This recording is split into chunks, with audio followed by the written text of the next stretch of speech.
Hi friends, इन spotlight current event analysis आप सबका स्वागत है। हम देखेंगे आज यूपीएससी प्रीलिम्स 2019 के लिए किस तरीके से हम स्ट्रेटेजी रखें अपनी और कौन सी चीजें हमें करनी है और कौन सी चीजें नहीं करनी है। दो पेपर होते हैं यूपीएससी प्रीलिम्स में, GS1 और दूसरा है सीसेट, पेपर 1 पेपर 2। सीसेट के बारे में क्वालिफाइंग है सीसेट, 66 मार्क्स चाहिए आउट ऑफ 200। अब एक काम करना है कि यहाँ पे इतनी बड़ी डील नहीं है, बट बहुत सारे लोगों को ये इशू होता है क्योंकि पहले जो पेपर था सीसेट का उसको लेंथी कर दिया है due to because of qualifying nature. तो बहुत लोग टाइम मैनेजमेंट डील नहीं कर पाते उसके हिसाब से। तो सीसेट के लिए हम वो एक चीज कीजिए, previous year question papers. Previous year question papers में 2018 का पेपर है, 17, 16, 15, कम से कम पिछले 4-5 सालों के पेपर आप सॉल्व कीजिए। अगर आपको 80 प्लस मार्क्स आ रहे हैं तो कोई इशू नहीं है, ओके। अगर आप 70-80 के बीच में कहीं पे झूल रहे हो तो आपको एक काम करना ही पड़ेगा कि आपको अच्छी तरीके से प्रिपेयर करना पड़ेगा। अदरवाइज क्वालिफाइंग ही नहीं हुआ तो फिर क्या मेरिट, हमारा सारा मेरिट लगेगा वो जीएस के ऊपर लगेगा। सो जीएस के ऊपर हम फोकस करेंगे कि हमें मेरिट में आना है तो किस तरीके से चीजें होनी चाहिए। मेरिट के लिए भी आप जीएस का अगर मेरिट देख लो तो वो मेरिट नियर अबाउट 55% ले लो आप, तो ओपन के लिए वो थोड़ा आसान होता है, 55 से भी ज्यादा जा सकता है ना। तो मिनिमम हमें 120 मार्क्स के लिए क्या करना चाहिए वो हम देखेंगे। अब 120 मार्क्स के लिए सबसे पहली चीज आती है सिलेबस। आपको यूपीएससी प्रीलिम्स के लिए सिलेबस जो दिया हुआ है यूपीएससी ने वो पता होना चाहिए। अब एक चीज है कि यूपीएससी प्रीलिम्स का जो सिलेबस यूपीएससी ने दिया हुआ है वो सिलेबस काफी डिस्क्रिप्टिव नहीं है, सिंगल लाइनर सिलेबस है। हर सब्जेक्ट के बारे में बहुत कुछ नहीं लिखा है। For example history, they will say that is national movement. So इस तरीके से वो डिस्क्रिप्टिव नहीं है। But previous year question paper जो है यूपीएससी के, वो हमें बताते हैं कि इसकी डेप्थ कितनी है सब्जेक्ट की, किस एंगल से हमें पूछा जा सकता है, वो हमें प्रीवियस ईयर के क्वेश्चन पेपर्स बताते हैं। दूसरी चीज आती है बुक लिस्ट। बुक लिस्ट का वीडियो ऑलरेडी मैंने डाल दिया है, सिलेबस भी डाला हुआ है, बुक लिस्ट भी डाली हुई है, आप देख सकते हो। ये बुक लिस्ट जो होती है वो फ्लेक्सिबल है, आप अपने हिसाब से, अगर आपको लगता है कि ये चीजें हमें नहीं चाहिए तो वो आप हटा दो उसमें से, कोई बुक नहीं आपको ऐड करनी है वो आप कर लो। बट एक चीज करना कि सबसे पहले आपकी बुक लिस्ट फिक्स होनी चाहिए कि किस चीज के लिए आप क्या यूज करने वाले हैं। बेसिक एनसीईआरटी तो बेसिक है ही, हमें पढ़ना ही है, बट रेफरेंस बुक के बारे में अगर आप कर लो कि ये बेसिक है और अगर दूसरे रेफरेंस बुक में कुछ मिलता है तो जस्ट स्कैन कर लेंगे, उस हिसाब से आपकी बुक लिस्ट तैयार होनी चाहिए। अब इसके लिए सबसे ऑथेंटिक एमसीक्यूज क्या होते हैं प्रिपेयर करने के लिए, तो हमारे पास यूपीएससी के प्रीलिम्स के 1979 टू 2018 इतने क्वेश्चंस है, तो ये हमें सॉल्व करने हैं सारे के सारे। ये पीडीएफ जो है वो आप डॉक्टर सुशील स्पॉटलाइट इस टेलीग्राम चैनल से डाउनलोड कर सकते हो, वो मैं वहां पे अपलोड कर दूंगा। आपको ये सारा करना है। उसके साथ एनालिसिस करना है आपको 2014 टू 2018।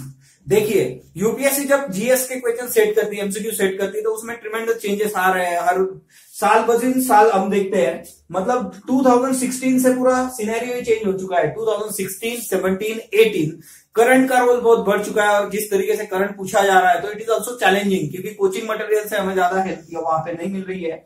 तो वो हमें करना है कि एनालिसिस क्या होता है वो भी हम देखेंगे।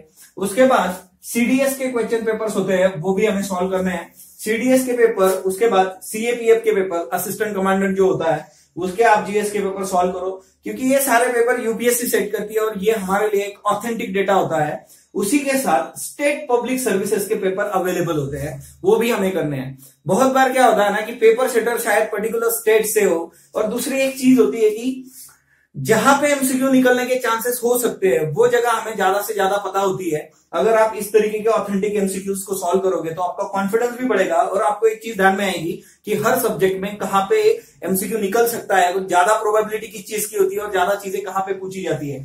अब ये state public service commission, for example Krishna Kirti publication की बुक से आप देख सकते हो, उसमें आपको बहुत सारे स्टेट सर्विस के एमसीक्यूज भी मिल जाएंगे कि जो ऑलरेडी उन्होंने कंडक्ट किया हुआ है। फॉर एग्जाम्पल ये क्यों करना है, तो इसमें से एक सवाल मैं आपको बताता हूं कि वोटिंग राइट क्या होता है। कॉन्स्टिट्यूशनल राइट होता है, लीगल राइट होता है। यूपीएससी ने 2017 में पूछा था, बट यूपीपीएससी ने यह सवाल 2015 में ही पूछ लिया है। इस सवाल की वजह से बहुत इशू हुआ था यूपीएससी में, कोर्ट केस भी हो चुकी थी, बट ये 2015 में ही यूपीपीएससी ने पूछ लिया है। अगर आप वो सॉल्व कर लेते तो इसमें कोई प्रॉब्लम ही नहीं आती, आपको दिक्कत नहीं आती कि एक ऑथेंटिक आंसर जो दिया जाता है वो आपको मिल जाता है वहां से। Previous year question papers is a must. UPSC 1979 to 2018 analysis करोगे आप, हम देखेंगे एनालिसिस क्या होता है, देन सीडीएस के पेपर, सीएपीएफ के पेपर और स्टेट पब्लिक सर्विसेज कमीशन के पेपर जितने भी अवेलेबल हो सकते हैं। तो ये बहुत ही ऑथेंटिक एमसीक्यूज होते हैं जो हमें गाइड करते हैं यूपीएससी प्रीलिम्स के लिए। Then next one is analysis. Analysis नाम की चीज क्या होती है? तो एनालिसिस में सबसे इंपॉर्टेंट चीज होती है सब्जेक्ट वाइज एनालिसिस। मतलब सबसे पहली स्टेप होती है कि किस सब्जेक्ट के कितने सवाल पूछे गए। फॉर एग्जांपल 2018 के बारे में अगर हम देखें तो इकोनॉमी के 14 सवाल है, हिस्ट्री के 21 है, उसमें एंशिएंट हिस्ट्री के 2 है, मिडिवल के 2 है, मॉडर्न के 12 है, आर्ट एंड कल्चर के 5 है, ज्योग्राफी के 10 सवाल पूछे गए हैं, पॉलिटी के 11, इकोनॉमी के एनवायरमेंट के 11 पूछे गए हैं, देन साइंस एंड टेक्नोलॉजी के 10 है, गवर्नमेंट स्कीम्स के ऊपर 5 सवाल पूछे गए हैं, जनरल अवेयरनेस के ऊपर 10 सवाल पूछे गए हैं, है ना। इंडिया ईयर बुक आपको यहाँ पे हेल्प करता है in case of general awareness. Then current के 8 सवाल पूछे गए हैं। ये हुआ सब्जेक्ट वाइज एनालिसिस। अब इसके आगे की स्टेप जाती है component wise analysis. Component wise analysis मतलब क्या? अब इकोनॉमी को अगर ले लो तो इकोनॉमी में किस सिलेबस के किस कंपोनेंट के ऊपर सवाल पूछा गया है, उस कंपोनेंट के ऊपर किस तरीके से सवाल पहले वही पूछे जा चुके हैं या इसमें कोई बदलाव आया है, तो वो हम देखेंगे। फॉर एग्जांपल अगर पॉलिटी की बात कर लो तो हमेशा कमिटीज के ऊपर सवाल आता है, जो 3 इंपॉर्टेंट कमिटीज है, बहुत बार पूछा जा चुका है। बट अब माइनर कमिटीज के ऊपर भी सवाल पूछना यूपीएससी ने शुरू कर दिया है, जो 2018 हमें बताता है। जिन लोगों को मराठी समझ में आती है तो महाराष्ट्र टाइम्स ये मराठी न्यूज़पेपर है, उसमें मैं लिख रहा हूँ 2018 का एनालिसिस लिख रहा हूँ, तो हर इसमें 3-4 सवाल लेके मैं उसको एनालाइज कर रहा हूँ, सवाल क्यों पूछा गया है, कहां से आया है। एनालिसिस करते वक्त एक चीज आती है कि framework of the question. Framework of the question मतलब एक चीज है कि दैट इज ये सवाल कहां से पूछा गया है, किस क्यों पूछा गया है। सबसे इंपॉर्टेंट चीज होती है, एक तो आपको सब्जेक्ट पता है, कंपोनेंट पता है, क्यों पूछा इन्होंने ये सवाल, करंट बेस बेसिक कुछ है क्या इसके लिए। फॉर एग्जाम्पल अगर आप पॉलिटी के लिए देख लो तो पॉलिटी में आपको करंट बेस बेसिक के बहुत सारे सवाल मिलते हैं। 2018 का पेपर देखोगे तो 17 में प्रेसिडेंट का इलेक्शन हुआ था, वाइस प्रेसिडेंट का इलेक्शन हुआ था, गवर्नर का बहुत सा इश्यू चल रहा था कि बहुत सारे जगह पे गवर्नर के रोल के ऊपर सवाल खड़ा हुआ था। उसके ऊपर मैंने एक मीम्स भी बनाया था, what is the role of governor करके। तो इसके ऊपर 2018 में 3 सवाल पूछे गए हैं। It means that current base basic is important for 2019 also. 2019 में एक्सपेक्टेड क्या है, CBC is there, CBI is there, joint parliament committee is there. Lokpal के लिए भी सुप्रीम कोर्ट ने गाइडलाइंस दे दी, लोकपाल के लिए कौन सी जो मीटिंग होने वाली है कब करोगे आप सिलेक्शन, है ना, लोकपाल अपॉइंटमेंट के लिए। सो ये सारे जो टॉपिक्स होते हैं वो हर सब्जेक्ट के लिए आप निकालोगे, उसके ऊपर सवाल पूछा जा सकता है। तो ये एक चीज होती है। दूसरा होता है कि ये किस तरीके से ऑप्शन सेट करते हैं। मतलब फॉर एग्जाम्पल ये बोला जाता है इट्स एग्जाम ऑफ रिजेक्शन। मतलब आप जब सवाल पढ़ोगे तो ये जरूरी नहीं है कि आपको सारी की सारी चीजें पता हो। अब एक 2018 में सवाल पूछा गया है कि जिसमें एग्रीकल्चर हाउस होल्ड्स एंड उसके बारे में दिया गया है, तो उसमें एक चीज थी कि ओबीसी कम्युनिटी के पास 60% लैंड है। तो ऐसा थोड़ी हो सकता है ना, मतलब ओबीसी और उसके पास 60% लैंड है ना, रिजर्वेशन वाली कैटेगरी है सारी की सारी। तो उसको अगर इलिमिनेट कर दो तो बाकी सारी चीजें आपको आंसर मिल जाता है। ऐसे बहुत सारे आंसर्स है जहां पे आपको थोड़ी थोड़ी चीजों के ऊपर से ही आंसर मिल जाता है। हम सारे पेपर का 2018 के हर कंपोनेंट का एक लेक्चर करेंगे जिसमें हम एनालिसिस देखेंगे, क्या सवाल पूछे गए, क्यों पूछे गए, किस तरीके से पूछे गए। 2018 का पेपर बहुत ही कॉम्प्लिकेटेड था बोला जाता है ना। Number of newspaper wrote about it कि 22 सालों में सबसे टफ पेपर वगैरह वगैरह। तो will see that one also कि सवाल किस तरीके से बन रहे हैं, करेक्ट ही पूछा जा रहा है, इनकरेक्ट भी पूछ रहे हैं। तो ये सारी चीजें हम देखते हैं एनालिसिस में। तो ये सारे पेपर का एनालिसिस कंपोनेंट वाइज हम वैसे भी करेंगे 2018 को सामने रख के, तो उसमें से आपको चीजें और क्लियर होंगी।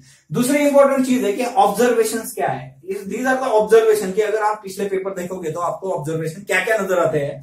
फॉर एग्जाम्पल हिस्ट्री का अगर आप ले लो तो फैक्ट्स ओरिएंटेड क्वेश्चंस बढ़ चुके हैं।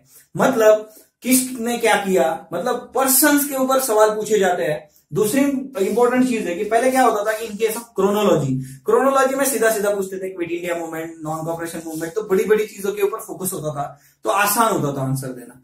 अब उन्होंने क्या कर दिया कि किसी पर्टिकुलर घटना को लिया और उसका क्रोनोलॉजिकल सीक्वेंस हमें पूछ रहे हैं, तो ये थोड़ा इंडिविजुअलिस्टिक हो गया है, माइक्रो इसमें जा रहे हैं फैक्ट्स। तो वो फैक्ट्स ओरिएंटेड स्टडी करना हमें इंपॉर्टेंट होता है ना। पहला स्कूल कब शुरू हुआ, मतलब बंगाल एशियाटिक सोसाइटी कब शुरू हुई, तो ये क्रोनोलॉजी में कुछ भी पूछ सकते हैं। और उसमें भी आप करंट बेसिक के ऊपर फोकस करोगे। For example Azad Hind Fauj is in news, so Subhash Chandra Bose and Azad Hind Fauj, सारे के सारे कंपोनेंट्स हमें चाहिए। तो इस तरीके से यहाँ पे भी करंट बेसिक का इंपॉर्टेंस है। 2018 में एंशिएंट और मिडियोल पे थोड़ा कम फोकस था, 2-2 ही सवाल पूछे गए। बट आर्ट एंड कल्चर के 5 सवाल पूछे गए। तो अब एक चीज होती है कि ancient medieval art and culture, इसके ऊपर भी मतलब रेगुलर आपको देखो 509 सवाल इसके ऊपर है, मतलब इट्स अ बिग डील। तो ये चीजें हमें स्किप नहीं करनी है, हमें इन चीजों के ऊपर अच्छी तरीके से प्रिपेयर करना है। आर्ट एंड कल्चर में भी फॉर एग्जांपल अब पद्म विभूषण तिग्जन भाई को दिया गया है, मतलब तिग्जन भाई आप अगर नितिन सिंघानिया की बुक देखोगे तो उसमें आपको तिग्जन भाई दिखाई जाएगी, मतलब फोटो के साथ दिया हुआ है। फोक म्यूजिक के लिए पांडवनी शैली जो होती है उसके लिए वो फेमस है। एंशियंट मिडिवल के ऊपर क्या पूछा जाता है, तो फॉर एग्जांपल अलग अलग जो टर्म्स होती है, टर्मिनोलॉजीज होती है, एडमिनिस्ट्रेटिव टर्मिनोलॉजीज हो सकती है, उसके ऊपर सवाल पूछे गए हैं। यहां पे आपको पॉलिटिकल हिस्ट्री नहीं पूछी जाती, बट एडमिनिस्ट्रेटिव जो हर किसी का है उसके ऊपर आपको सवाल पूछे जाते हैं इन case of ancient and medieval. तो हिस्ट्री के बारे में एक चीज इंपॉर्टेंट है, पॉलिटी के बारे में आप क्या करोगे, तो current basic is very important, और आप पूरा का पूरा पॉलिटी इज वेरी इंपॉर्टेंट। 2017 में near about more than 22 question there asked on polity, जो यहाँ पे थोड़ा कम हो गया है, 11 सवाल पॉलिटी के पूछे गए 2018, मतलब 50% कम कर दिया उसको, बट स्टिल करंट बेसिक। और दूसरी एक चीज है कि पूरा पार्लियामेंट एंड ऑल दैट, और उसमें भी कि सिटीजनशिप बिल आया हुआ है तो सिटीजनशिप के ऊपर सवाल पूछा जा सकता है। तो बहुत सारी चीजें हैं, तो पॉलिटी आपको लक्ष्मीकांत बहुत ही अच्छी तरीके से करना है। दूसरी मैंने एक्सपेक्टेड भी बोल दिया आपको कि ऐसे सारे करंट, तो वो भी हम देखेंगे। Then in case of geography के इसके ऊपर आप देखो एग्री के सवाल ज्यादा बढ़ रहे हैं, मतलब कंजर्वेशन एग्रीकल्चर पूछा गया है, कंसेप्ट बेस्ड पूछा गया है, प्लस फैक्ट्स भी पूछ रहे हैं। बट इसमें एक चीज ध्यान में रखो, ये एग्री की तरफ फोकस जो जा रहा है, मे बी फॉरेस्ट और यूपीएससी प्रीलिम्स सिविल का जो प्रीलिम्स है एक ही है, तो इस तरीके से भी ये हो सकता है कि थोड़ा फॉरेस्ट का इंपैक्ट होगा, तो एग्रीकल्चर एंड ऑल दैट वो सारा कंजर्वेशन उसके ऊपर ये सवाल पूछे लोग। दूसरी एक चीज होती है कि एटलास, अगर आप पेपर देखोगे, मतलब 2016 देखो, 17 देखो, 18 देखो, they are asking places in news. Places in news या तो रीजन पूछा जाता है, या तो प्लेस पूछी जाती है, टाउन पूछा जाता है, और कंट्री होती है सामने, और आपको पूछा जाता है कि करेक्ट मैच कौन कौन से है बीच में। ओके, तो आपको एटलस बहुत अच्छी तरीके से करना है। जो एटलस का ट्रेडिशनल जो था कि नदियां और एंड ऑल दैट माउंटेन्स, वो थोड़ा सा साइड में है। अभी कौन कौन सी प्लेसेस है, मतलब अभी आज के डेट में पूरे वर्ल्ड में कहां कहां गड़बड़ हो रही है। मिडल ईस्ट के ऊपर बहुत सारे सवाल पूछे जाते हैं, again and again they are asking about Middle East. और ये जो रेगुलर होता है मेडिटेरियन सी बॉर्डर करने वाली कंट्रीज एंड ऑल दैट, तो उसका भी हम एक लेक्चर देंगे, उसमें से भी इंपॉर्टेंट चीजें क्या क्या एटलस की वो हम देखने वाले हैं। बट एटलस आप अभी से प्रिपेयर करो, एकदम से एटलस मत करो, अगर धीरे धीरे आप प्रिपेयर करोगे तो अच्छी तरीके से वर्कआउट हो जाएगा, है ना। नंबर ऑफ यूट्यूब चैनल्स, वहां पे आपको मैथ्स के भी लेक्चर्स मिलेंगे, तो उससे भी आपको हेल्प हो जाती है। फॉर एग्जांपल बायजूस के लेक्चर्स मिलेंगे आपको। उसके बाद दूसरा होता है दैट इज लॉ एक्सेलेंस। 2017 में जिसने बायजूस में एक्सप्लेन किया है, उनका लॉ एक्सेलेंस करके खुद की इंस्टीट्यूट है, सो वो भी आपको मैथ में हेल्प करेंगे, वो आप देख सकते हो।